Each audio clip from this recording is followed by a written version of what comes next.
Sobat Pembelajar, ketemu lagi dengan saya Nur Indah Lestari. Kali ini kita masih di materi ekonometrika bagian data panel. Data panel itu seperti apa sih? Ini data panel. Jadi data ini terdiri dari berbagai individu atau variabel dan juga berbagai waktu. Itu yang disebut data panel. Nah, gimana kalau kita punya data panel? Persamaan regresinya, karena punya I individu dan T waktu, maka ada subscript I dan T dari masing-masing variabel. Kemudian jenisnya apa? Ketika data kita bentuknya panel seperti tadi, ada yang disebut balance panel, ada yang disebut unbalanced panel. Yang balance yang terisi penuh, yang unbalance itu yang mungkin ada kosong di tengah-tengah, entah di waktu yang mana untuk individu yang mana. Berpengaruh? Ya berpengaruh nanti, tapi kita bisa meregresikan panel baik yang balance maupun unbalance. Selanjutnya panel itu ada yang common atau full effect, ada yang fixed effect dan random effect. Common atau full effect itu seperti apa? Yang menganggap semuanya sama, padahal kita tahu udah jelas ada jenis yang berbeda secara individu, ada waktu yang berbeda, tapi kita menganggap semuanya sama, diregresikan aja. Makanya persamaannya sama seperti persamaan regresi berganda, hanya beda di subscriptnya. Kemudian ada yang namanya fixed effect. Kita menganggap dari setiap individu itu mempunyai efek yang tetap. Jadi kalau kita punya 34 provinsi Indonesia, efek di provinsi Jakarta dan efek di provinsi Jawa Barat, efek di provinsi Sumatera Utara itu berbeda-beda dan itu fix. Kalau dituliskan itu seperti kita belajar di materi sebelumnya tentang dummy. Jadi kalau kita punya 34 provinsi di Indonesia, kita akan punya 33 dummy. Makanya persamaan akhirnya di sini bukan lagi jadi B1. Tadi di common effect dia B1.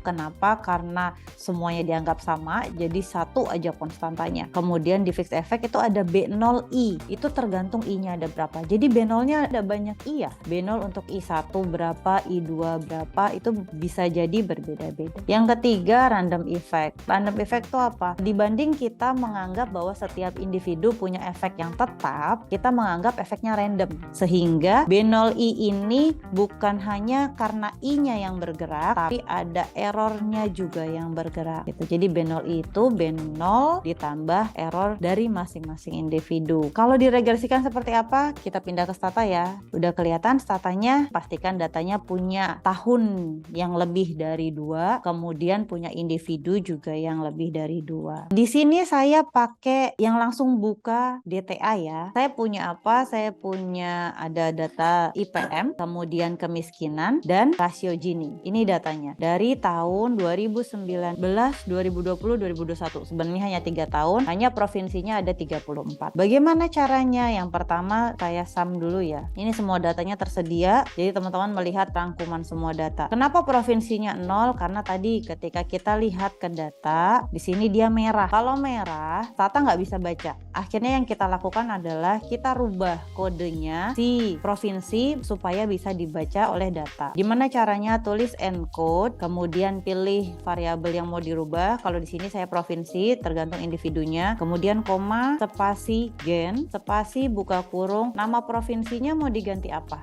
Saya ganti prof aja ya. Jadi satu variabel baru provinsi di bawahnya. Nah, ini yang tadi kenapa ketika di sum provinsinya hasilnya 0. Kemudian saya rubah encode provinsi menjadi prof, dia biru. Nah, kalau sudah biru seperti ini, Tata baru bisa menganggap dia sebagai individu yang berbeda. Gimana meregresikan data yang ternyata bentuknya panel seperti itu? Yang pertama kita atur dulu supaya si Tata mengenali mana yang sebagai individu, mana yang sebagai waktu. Itu dengan mengetik xt set, terus pilih variabel individunya prof, kemudian variabel waktunya tahun. Ya, muncul ya panel variabel provinsi. Ini strongly balance, berarti dia terisi penuh. Time variabelnya dari 2009 sampai 2021. Selanjutnya, tadi panelnya ada apa aja? Ada fix, ada random. Yang fix seperti apa? Kita seperti menulis regresi, hanya tambahkan depannya xt. Jadi xt reg, dependennya IPM, kemudian independennya miskin sama rasio Gini. Untuk fixed effect, teman-teman bisa kasih koma, spasi FE, fixed effect. Ini saya enter. Sudah, ini hasilnya. Saya simpan dulu ya. Estimator FE itu disimpan. Sudah punya hasil FE, kemudian kita mau coba yang kedua. Ada ada random. Random berarti gimana? Sama seperti tadi, extract, pilih variabelnya IPM bin sama gini, tidak perlu pakai koma FE. Kalau ini langsung di enter, dia langsung random. Ini teman-teman baca di atas, random effect. Sama hasilnya akan saya simpan juga, estimator RE. Kenapa perlu disimpan? Karena nanti di belakang saya butuh untuk menguji. Jadi sebenarnya dari 3 model itu kita pilih yang mana? Yang common, yang full, atau yang fix. Yang commonnya mau dibuat boleh, nggak dibuat pun nggak apa-apa. Kalau mau buat yang common berarti seperti apa? Kita tinggal tulis reg seperti biasa, IPM miskin gini. Itu hasilnya. Ada perbedaan? Iya, ini di regresi yang common semuanya signifikan. Di regresi yang random, ini random ya, teman-teman bisa lihat ini random. Di regresi yang random yang signifikan hanya kemiskinan. Di regresi yang fix yang signifikan yang rasio Gini walaupun di 10% bukan di 5%. Nah sekarang kita mau nguji dari 3 model ini yang mana yang lebih baik. Ada 3 uji, yaitu uji Chow, uji LM, dan uji Hausman. Kita lakukan yang pertama dulu ya, uji Chow. Uji Chow menguji apakah model ini lebih baik pakai yang common atau pakai fixed effect. Jadi saya pilih lagi yang fixed effect, saya klik di sebelah kiri, langsung ketik tes farm i.pro. Ternyata nggak bisa. Oh berarti untuk persamaan ini fixed effect-nya bukan di individu. Bisa dicek, bisa. Berarti fixed effect-nya bisa jadi di tahun. Nah, kalau fixed effect-nya di tahun gimana? STREC yang tadi tetap saya panggil lagi, hanya saya tambahkan di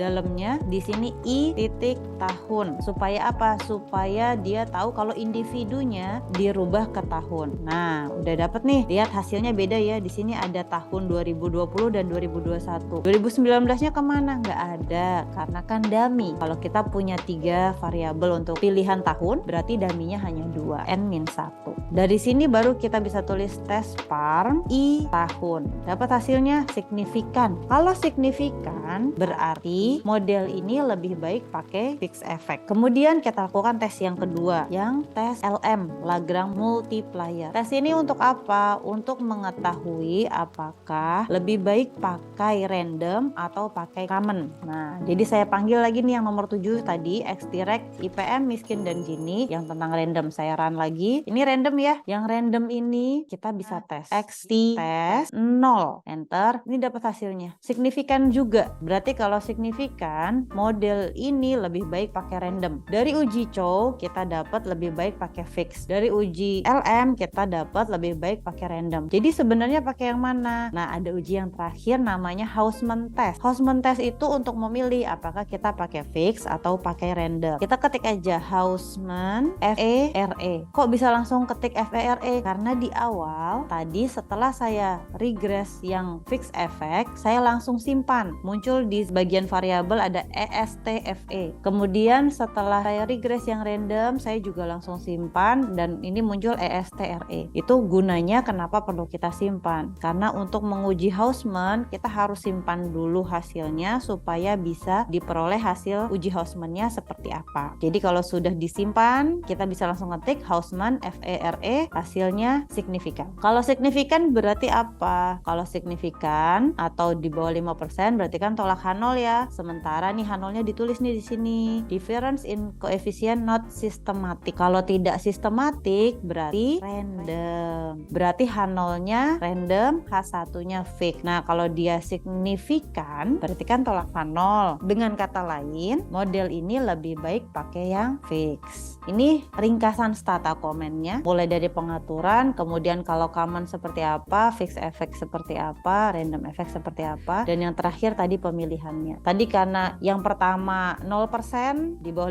5% berarti tolak H0 nih, H0-nya CE, berarti yang benar fixed effect. Yang kedua yang LM test, dia tolak H0 juga karena 0%, berarti dia RE. Nah yang ketiga tolak H0 juga, berarti model ini lebih baik pakai fixed effect. Itu materi hari ini, sekian dari saya, sampai jumpa di video berikutnya. Tetap terus semangat belajar ya.